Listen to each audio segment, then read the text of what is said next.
Hey Roosters, and welcome back to another video. Today we're going to be looking at some more Star Wars Unlimited card reveals. FFG has been revealing cards over the past couple of days and weeks, but I like to clump these reveals into bigger videos instead of making one short video talking about one card, although I think I will do that in the future if there's one specific card that I think is A, really important, B, really exciting, or C, sort of doesn't really fit into any archetypes that we've already seen for the game in the past that I can clump together in one big video. Alright, so that being said, let's take a look at some of our first cards we gotta take a look at.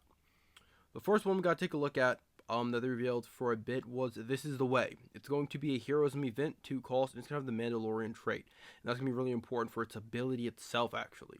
So, the card's ability says, search the top 8 cards of your deck for up to 2 Mandalorian and or upgrade cards, reveal them, draw them, and then put the other cards in the bottom of your deck in a random order, right? So, this is really important because, this is really solidifying the Mandalorian upgrade deck as an idea that they're pushing within the set. Obviously, within the first set, we gotta take a look at a couple of cards, Mandalorian cards, and cards that have something to do with upgrades, but now this set is really driving that completely home as one idea. It's for 2, and it lets you search 8 for 2 cards. We've seen this in the past with cards like Takeoff, so it's not exactly breaking any major rules with its number pure data there, but it's still something that to look at because you can get Mandalorian and or upgrade cards. You can get 2 upgrades, 2 Mandalorian cards, upgrade a Mandalorian card and an upgrade card. So obviously it's going to be an absolute probably 3-0 staple in this upgrade Mandalorian deck. We also got to take a look at a new Mandalorian unit. It's going to be a Vigilance unit, follower of the way. So obviously they kind of work in tandem with This Is the Way. It's a 2-cost unit, 1/3 Mandalorian, and while it's upgraded, it gets +1/+1. There's a couple things to say about this card. First off, it's a 2-cost unit, which means you drop a turn 1, or you can drop a turn 1, and it has 3 HP and only 1 power. So first off, those stats are kind of bad, but the ability is really important. It really brings it to the next level, because while it's upgraded, it gets +1/+1. And going from a turn, well, really the only time you could do battle with your units is turn 2. So on turn 2, you can play an upgrade onto this one way or the other. That being said, a 2-cost unit that can easily become a 2/4 is absolutely amazing, and it can allow you to make some pretty decent trades throughout the game. Obviously, it's not breaking any rules. It's not going to be the greatest character in the game. It's still only a common. It's still only a early game unit. But it is going to be really important. Something I do need to note and mention right now is the fact that when it's upgraded, it gets +1/+1, right? Well, shield tokens are upgrades, experience tokens are upgrades, and any cards that allow you to give those tokens to this unit will then activate that ability there. So if you're playing cards like the card that puts a shield, the blue event that puts a shield on one of your units, you can do that turn 2, and it will become a 2/4. So making it a 2/4 is not at all hard. And when it becomes a 2/4, then its value is slightly better than some of the other cards in the game, though not by much, even with that extra boost in power. But having the 1/3 as its base stat line is even more important because it means it can take at least hit from a couple of the different early game units before it dies. So even if you have to wait a little bit to get the upgrade on it, and then it can then start pulling its weight, that's important too. And then also don't forget that whatever you upgrade it with will give it some sort of benefit, whether it be a shield token, an experience token, or some other upgrades within the game, right? So moving on, before we looked at the Mandalorian, he sort of solidifies his Mandalorian upgrade deck as basically his main strategy dealing with upgrades. On his leader side, when you play an upgrade, you may exhaust this leader, and if you do, you can then exhaust an enemy unit with 4 or less remaining HP. So obviously his deck wants you to play upgrades, which is why This Is the Way is absolutely so important within this deck. And I'm assuming Follower of the Way will be in the starter deck that he comes in, even though it's not a starter deck exclusive card. We also got to take a look at a starter deck exclusive card, the Mandalorian's Rifle. 3 cost, +3 attack, +0 HP, and obviously it's a weapon, it's an item, it's an upgrade. You can search out with This Is the Way. You attach it to a friendly non-vehicle unit, and when it's played, if it's attached to the Mandalorian, he captures an exhausted non-leader enemy unit, right? So this is really important. It's going to give a huge big swing and push, and it's just an upgrade to keep in mind when you're talking about this new Mandalorian upgrade deck. We also got to see, before we revealed, the Razer Crest, 4 costs, 3/4. It's a Mandalorian card. You can search out what this is away. It's Restore 2, and when it's played, you can return an upgrade card from your discard pile to your hand. When units die, they drop their upgrades. They go to the discard pile, and so you're going to be losing upgrades, and sometimes you may have to put a really important upgrade on a not-so-important unit, and then it's going to lose it, and this is a great way to get it back.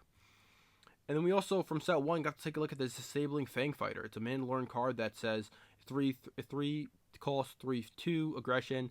When you play, you can defeat an upgrade. So this is just another card that, again, is solidifying the idea that the Mandalorians are the upgrade trait. They're the upgrade faction. Outside of the Mandalorian upgrade sort of package we just talked about for a bit, we got the ability to take a look at some other units that they revealed for the game. These are something I'm going to add in here towards the end, just because they revealed them, and so let's talk about them. Dr. Evasen, I'm not exactly sure how to say that. I don't think he was ever named or up exactly within the movies. I think he was just there, and he was just being like just an annoyance for the heroes, really. He's a 2-cost unit, cunning and villainous, 3/3 shielded. So first off, let's just say 2 costs, 3/3 shielded, amazing, right? But then you get to why he gets to be so amazing, especially for a character that is so unimportant, or really a meme character when you think about it. He has bounty, and if you don't know what bounty is, that when this unit gets killed or captured, defeated or captured, your opponent gets to use this bounty ability, whatever it may be. So he's bounty already up to 12 resources, because he's wanted in 12 systems, right? So that he's like a gimmick character. You're not really going to be using him too much, but in fair play, he's not as bad as he initially seems. Early game. Late game, he's horrendous, but early game, he's a 2-cost, 3/3 shielded unit that when your opponent inevitably kills or you send him off on a mission to die, they'll really only be able to ready up to like 4 resources, which is absurd. Don't get me wrong. They're going to be upgrading like readying like a lot of resources. 4 is a decent amount, but it's not as bad as the 12 number that you see there. It's not, oh crap, my opponent gets 12 resources. No, usually that's not going to be the case. Very few games get to the point where any player has 12 resources. So the idea that your opponent's going to be readying 12 resources off this effect, not really going to happen. Of course, they're probably going to be readying, if you do play this card, 2 to 3 to 4 resources easily. And if that's the case, then yeah, it could be pretty bad. But on the bright side, you can play around this if you sort of have enough foresight, or if you get the chance to. You can play him down, you can use him for a bit, take a double damage, take the initiative, next turn kill him before your opponent has a chance to use any of the resources, and then they get to ready no resources off this effect. So there's always that, right? And then we also take a look at another card that I think is actually pretty cool, the Pike Sentinel. It's a 2-cost Vigilance villainy unit, underworld trait, and then has 2 power, 3 HP, and then it has Sentinel, right? So it's a pretty generic unit, common unit, great in draft. Obviously, it's going to be amazing in draft. But I think there's a couple uses that people aren't really appreciating as much. First off, the stat line is okay. And what that means is, I'm not saying it's a bad thing. I'm saying right now it's the base stat line for a lot of 2-cost units. 2 power, 3 HP. So that being the stat line means, at least by itself, it's not exactly going to be a terrible unit to start the game off with. But the Sentinel ability makes it pretty cool, because it's a cheap unit. Late in the game, you're going to be able to put this guy down for relatively cheap, and still have more resources to do other tricks that you may want to do during your turn. And then your opponents, he's just going to be annoying to your opponent, because they're going to have to waste a removal card or an attack on him with maybe one of their more powerful units, or with one of their more powerful removal cards. And they could be having to spend maybe a 5-cost Vanquish on this dude. Probably not, but you get the point. Late game, he actually gets a lot more powerful than people are giving him credit for, because he's still cheap. You can, on turn, when you have 8 resources, you can drop him in a 6-cost unit, and you can have a little bit of board presence, as well as the ability to say, okay, well, now my opponent has to kill this thing before they can attack my base. You can drop him for pretty cheap, pretty late in the game, making him annoying for your opponent. They now have to deal with him in some way, or they can just try to play around him. But ultimately, he's a Sentinel unit one way or another, and he gets to keep the Sentinel throughout the entire game, and your opponent's going to kind of have to try to waste an attack on him. And late in the game, they might only have bigger units out at the moment. They might only have a Relentless or something, I don't know. And so they might have to, essentially, they're going to have to use maybe one of their bigger, better cards to do something that is as measly, deal with something as measly as this Pike Sentinel. Obviously, I don't think he's the greatest card ever to be printed, but I think he's actually a pretty cool card that is definitely going to make his way into a ton of decks. simply because of his decent stat line and the Sentinel ability on him. Yeah.